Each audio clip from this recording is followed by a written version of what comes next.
Hi and welcome to the second in our mini-series. My name is Katie Rigby-Brown. And my name is Damien Bartlett.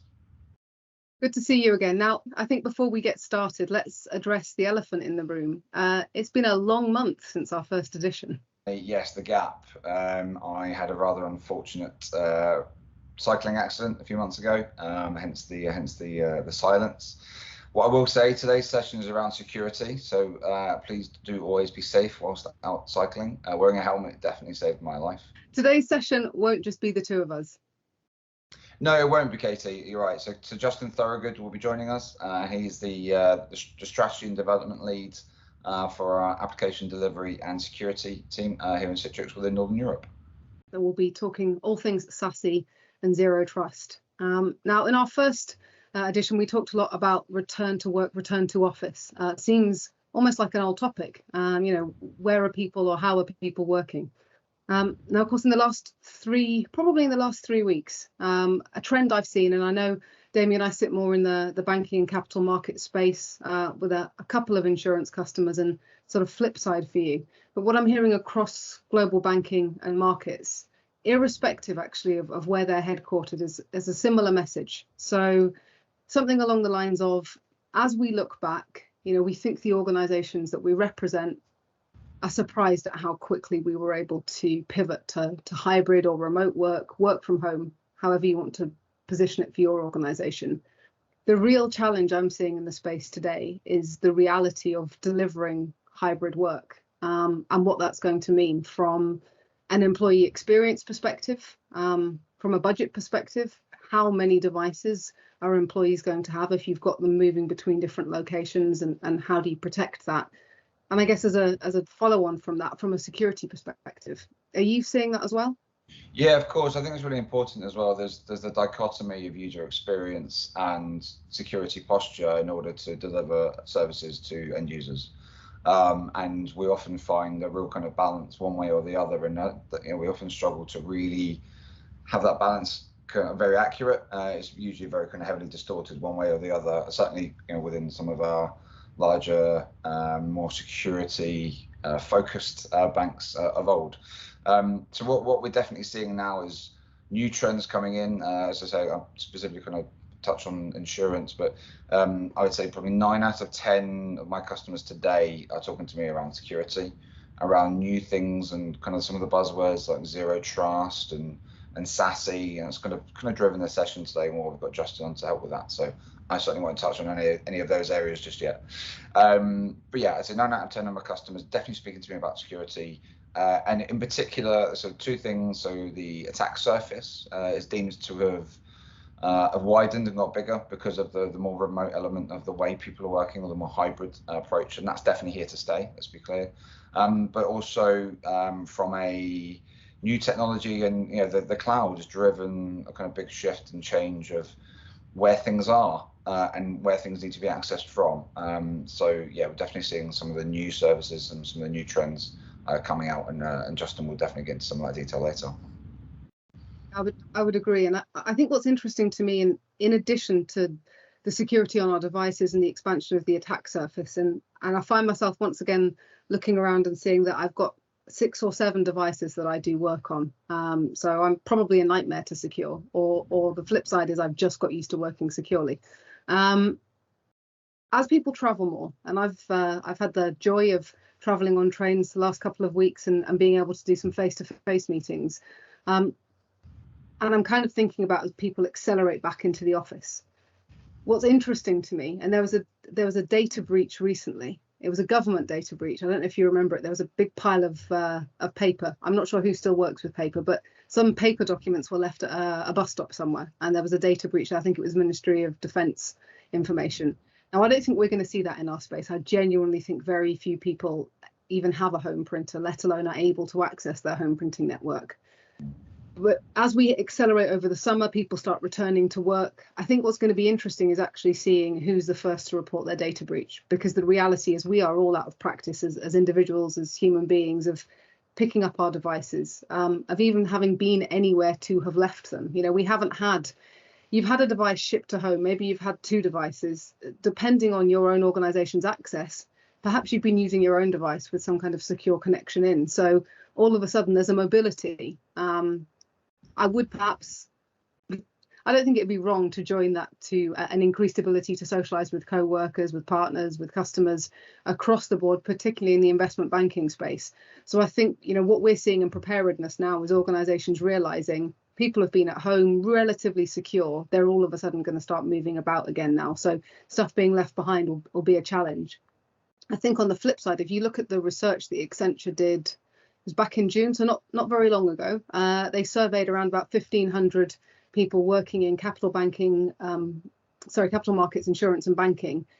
And 25% of those people said even when we've gone back to full open offices, they would prefer to work remote fully. So that's people who work in the city, not people who work out, far away from cities or who have a long commute.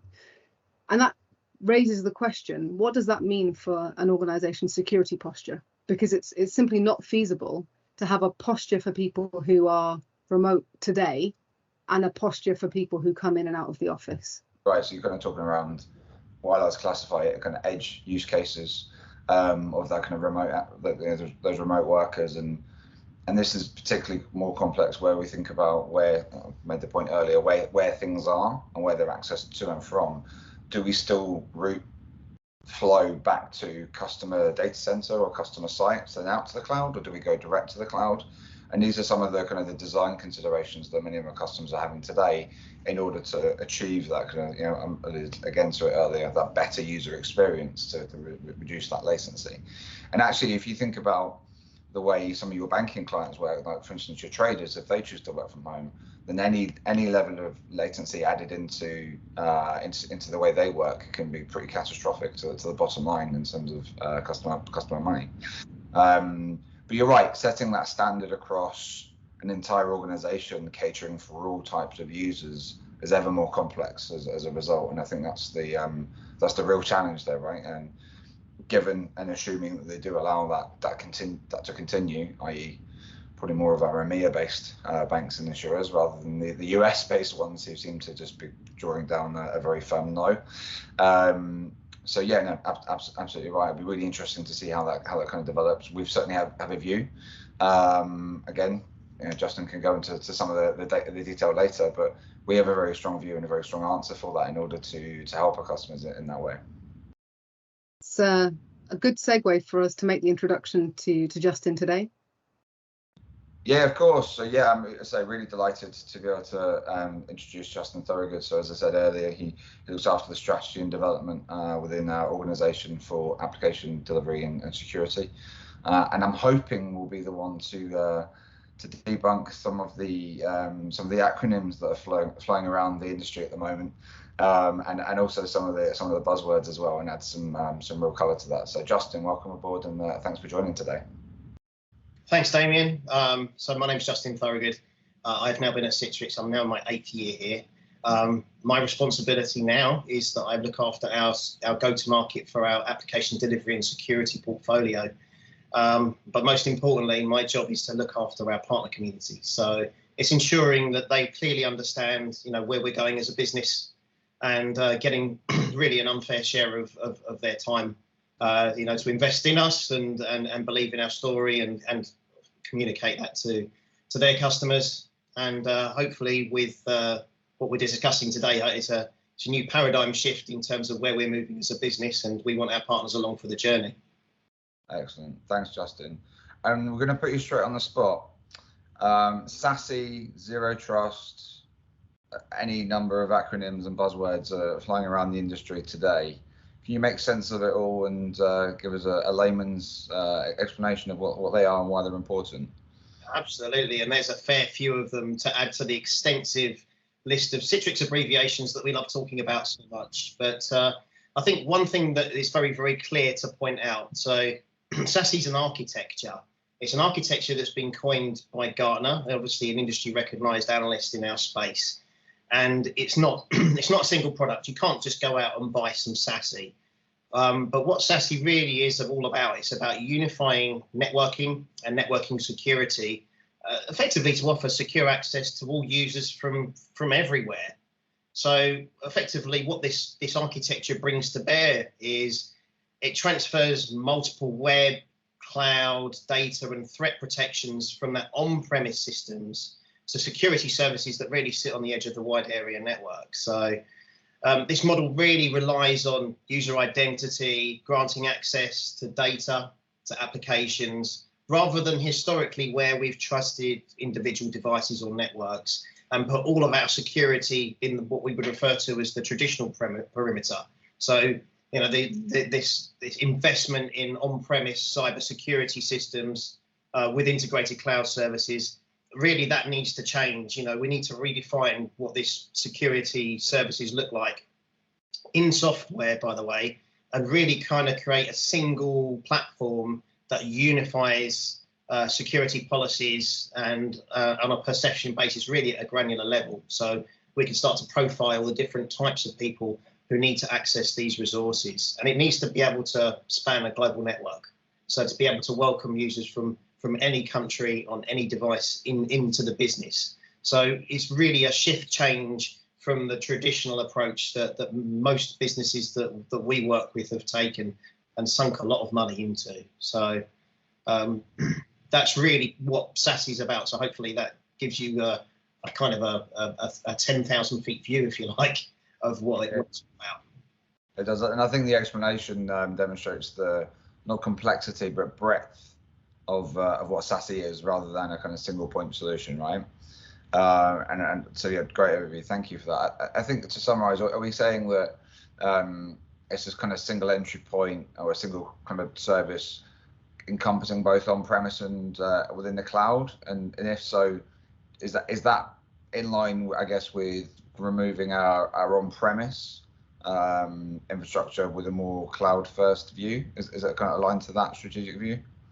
It is, but of course, you know, no business in their right mind is literally going to flick a switch and move to a completely cloud-based solution. You know, these things take time, you know, and it is going to be a large investment and time and effort. So I guess the question you probably ask is, you know, why would companies pursue it? So, you know, we're in a world today where working practices and infrastructures are facing like a profound change. The pandemic has kind of driven a lot of that behavior, and the companies need to find new ways to stay in control of their data, you know, and support this new era where untrusted devices connect to these distributed IT resources, you know, from an uncontrolled network, like your house as an example. You know, some employees unfortunately were put into a position where actually they had to nip down to their local retailer to go and buy a device, and somehow the business needed to put the necessary security on that device, and was somewhat challenged in doing it. You know, some customers managed to do that, but others really struggled. And you know, don't get me wrong, there is going to be some extra complexity that the SASE brings to the table, but I like to think that this integrated network and networking security infrastructure will actually simplify the way that a lot of businesses take their approach to security, you know, with a unified platform, unified management solution. And, you know, you mentioned cloud transformation there. That's really a significant driver for what this SASE model is all about. Justin, Damien and I were just talking about some of the ways or the challenges that we're seeing our customers have and some of the trends. So the first one being Damien seeing a big shift from people talking about future ways of working to now just being the way of working. And we're also talking about the challenges that we're hearing within our customer base. So again, within financial services of managing hybrid work. So, you know, we had the old way of work, then we had the COVID way of work. And now we've got a model where actually you're going to have some staff who are permanently at home, others who transition between various different offices and working from anywhere. Taking that a step up to the conversations you have with the partner community, what changes have you seen in terms of conversations over the last 12 months? So that's a really good question. I think last year was about best endeavours, just trying to keep customers up and running. I think that was the lesson learned. You know, some customers had the budgets to be able to make subtle changes, but with security, it's all about assessing and managing risk. I think we certainly saw, probably not in financial services, but within public sector as an example, I think we saw those digital transformation journeys get grossly accelerated. You know, they needed to deliver a new normal very quickly, And they were looking really to reduce friction, to provide, secure and flexible access to those resources, but also how the hell do they manage international students, giving them access and superior service. But really, I talk about zero trust being kind of like the entry point. That really does lie at the heart of any SASE operating model. So if we take a look at last year, I think businesses made the decision very quickly to retire virtual private network access, VPN. VPN has been around. When VPN was introduced to the market, secure VPN, we were talking the Spice Girls were #1 in the charts. So that's how dated that technology is. And I think what a lot of companies really struggled with was being able to adopt that with all these new devices, potentially things like Chromebooks, Macs, devices that the company had never used. And they wanted to be able to be in a position to offer secure access to both private applications in public clouds and data centers instead of at the networking level, like, oh, I need to get into the network. And that approach really does lie around kind of identity-based access instead of the usual security-based access. But within financial services, as I said, it's all about reducing and managing risk. And that for them, I think it was more around detecting and responding to threats in real time and reducing any kind of blast zone of attacks. You're in an untrusted device. We know who you are. We know what we can give you access to, and we'll restrict that access to ensure that you are who you say you are, and we trust you. Once we've got past those stages of authentication, we then grant you access to everything. And that's really around that. Then in turn brings a level of agility, more efficiency when it comes to integration with third parties. But be very aware. And we've certainly seen it in the press, especially over the pandemic. We've seen cyber threats increase tenfold, 100-fold in certain industries that would quite surprise you, like the utility sector. And these adversaries are actually becoming a hell of a lot more sophisticated and are outmatching the current cyber defences. And if you think about it for a moment, you look at a typical customer with the number of vendors they have to address the different security challenges they have. How the hell do you keep that up to date? With a cloud-based security system, you can be evergreen. You can be up to date with the latest threats at any moment in time, and that's a very powerful message. But a lot of customers just cannot keep up. And I think that the partner community needs to embrace that as well, especially those that are delivering managed services, because how the hell do they, if a customer gets a breach, they're the ones who are liable in many respects. Yeah, I really like the pivot there around kind of the notion of being evergreen. Certainly a big challenge if we think about some of our global banks, the number of users, locations, sites that they have to look after, then that's huge. And it's certainly one of the things that I hear a lot from my clients around almost underpinning the move to cloud. Talk about agility and other things, but the concept of low value tasks, feeding, watering, patching, updating, and keeping the lights on versus innovation and the removal of legacy. So that's really interesting that we kind of that SASE addresses that. I think for me, Justin, you touched on the number of kind of different vendors, but also the integrations. When we talk about zero trust in that kind of constant challenging to get into applications and data, that feels like a poor user experience in terms of the way that's phrased. So, how does SASE address user experience? So when it comes to user experience, I think the challenge that most organizations have is really trying to get the balance right between the amount of security that you apply versus the user experience. And it's always been very tough to get that balance right. The challenge you have in most organizations is you do have these multi-vendor solutions addressing different elements of the security stack.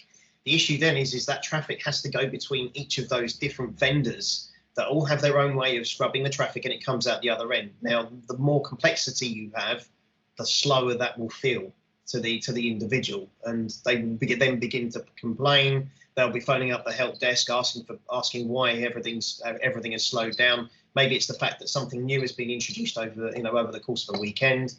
But the security stack is quite considerable. And if I was to kind of outline all the different security parameters that form part of the SASE infrastructure, and I'll list them out for you, we've got secure web gateway, We've got cloud access security broker, and I will explain what these are in a moment. The zero trust elements, the firewall as a service, data loss prevention. And if you're having to if you add all those up and you had a vendor for each of those, you can imagine how painful that could possibly be. With one vendor in the mix that is delivering all of that with what we refer to as a single pass architecture, with the way that we deliver it allows encrypted traffic to be open and inspected just the once. So what we're doing effectively is we're reducing the latency of those traditional security stack with something we refer to it as a service chain inspection engine. So the idea is it goes through the sausage machine once and comes out the other end fully inspected, and we're obviously very happy with the traffic at that point. So you can see what a fundamental difference that could make when it comes to user experience. Yeah, absolutely. Especially when you think about some of the types of users within the financial services industry. So you think about our bankers, our traders, our brokers, the need to access data quickly and authenticate in kind of based on demand within markets and things like that. We just can't add any kind of lag or complexity to that process. So no, that's really interesting. Justin, that was really interesting, and thank you. A lot of food for thought in how the relationship you've had with the partner community, particularly around security, has changed over the last 8 years, and some of the things that are top of mind, not only in banking and insurance, but actually more broadly. So thanks for your time this afternoon. Thanks a lot for having me, guys. It's been a pleasure. Thanks, Justin. Damien, continuing from our first theme, do you want to share with us something that you've learned this week? Of course, and this is anecdotal, and I definitely won't name the customer, but this concept, and I've seen this an awful lot online and certainly within LinkedIn. The NWOW acronym, so the new way of working. And a customer last week told me that it's no longer NWOW and it's now TWOW, or the way of working. So it's no longer the new way or the future way. Yeah. We're starting to pivot away from it being what's going to happen to actually we're there, and that will now be the way organizations are working, or certainly this one customer. So I've no doubt that will accelerate, and a lot of our customers will probably follow suit around some of the naming of their internal initiatives. So just before we close, I think one thing to validate on that, where I've been working with customers, future ways of working or new ways of working has been an expansion of how do we deliver a good end user experience. And what I mean by that, or an employee experience, is it's no longer just sitting within IT or architecture and infrastructure. You've got facilities management, HR, more broad change management. Is that the same in this the way of working program that you're talking about? Yeah, of course. Yeah, absolutely. I think this isn't just, we're going to give them access to work via a virtual desktop, or we're going to give them a corporate issue device. This is far more, and this is kind of cultural changes and organizational kind of structure and overview. Again, I've seen across a few of my customers over the last few months, there's definitely been a focus on realignment in order to sustain and enable growth as an organization. So I've seen kind of some slight restructures where things, certainly clearer lines of reporting, and the shift from kind of development into business as usual. Certainly kind of customer lines have been realigned in order to drive more efficiency. But yeah, no, to your point, absolutely. And again, I think that will be very commonplace as we move forward, certainly in the next few weeks and months. Okay, well, I think that's probably a nice pivot to once confirmed what we hope will be our next session, where we'll talk a little bit more about the war for talent in the financial services sector, and actually how that is relating to some of the other topics we've discussed, from return to office and security. Yeah, most definitely. Really looking forward to it.